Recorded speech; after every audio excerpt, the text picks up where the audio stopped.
જામનગર અને દ્વારકા વિસ્તારની અંદર લગભગ 22 જેટલા આઇલેન્ડ છે, ટાપુઓ છે.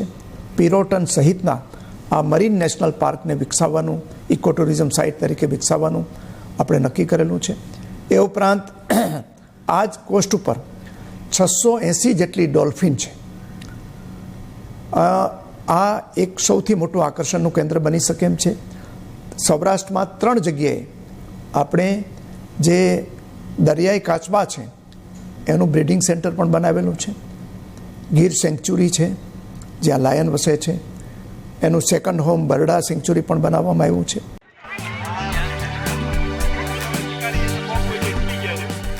રિલિજિયસ ટુરિઝમમાં દ્વારકા કોવિડ પછી ઉત્તરોત્તર ખૂબ પ્રગતિ કરી છે અને લાખોની સંખ્યામાં શ્રદ્ધાળુઓ આવવા માંડ્યા છે.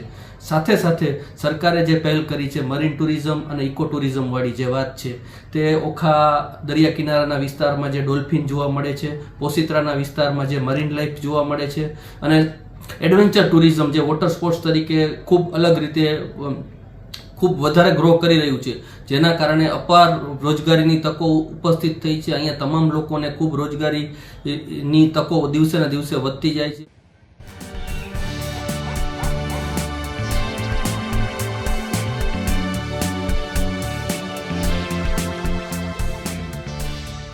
અમે લોકો વડોદરાથી આવ્યા છે અને આ ઇકો ટુરિઝમમાં અમે લોકો ભાટમાં અહીંયા જોવા આવ્યા છે. હવે સિચ્યુએશન એટલી બધી સરસ છે, પ્રકૃતિમાં રહેવાનું જેને ગમતું હોય એના માટે તો બેસ્ટ સ્થળ છે. અહીંયા હું પહેલી વાર આવ્યો છું, પણ મને જોઈને એટલો આનંદ થઈ રહ્યો છે કે આ શહેરથી એકદમ નજદીક જગ્યા છે અને એકદમ નેચરમાં રહેવાનું જેને આનંદ મળતો હોય તેના માટે ઘણી જ વ્યવસ્થા સરકારે કરેલી છે.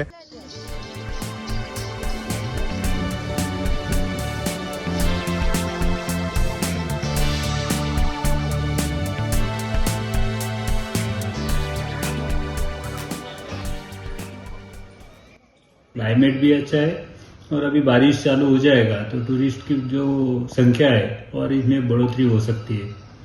और बाद में तो मानसून फेस्टिवल गुजरात टूरिज्म और सरकार करती है, इसीलिए हर साल टूरिस्ट का जो संख्या है हर साल बढ़ रही है. વાતાવરણ ઠંડી આબોહવા વાતાવરણ અને વાદળછાયું વાતાવરણના લીધે ઘણા જ પબ્લિકો સહેલાણીઓ આવે છે અને પબ્લિકોનો ધસારો પણ ઘણો થાય છે અને અહીંના ફેસ્ટિવલો પણ ઘણા થાય છે. બધી જ સિઝનના ફેસ્ટિવલો થાય છે એટલે પબ્લિકો ઘણા જ આવે અને નાના મોટા વેપારીઓને રોજગારીની તક પણ ઘણી મળે છે.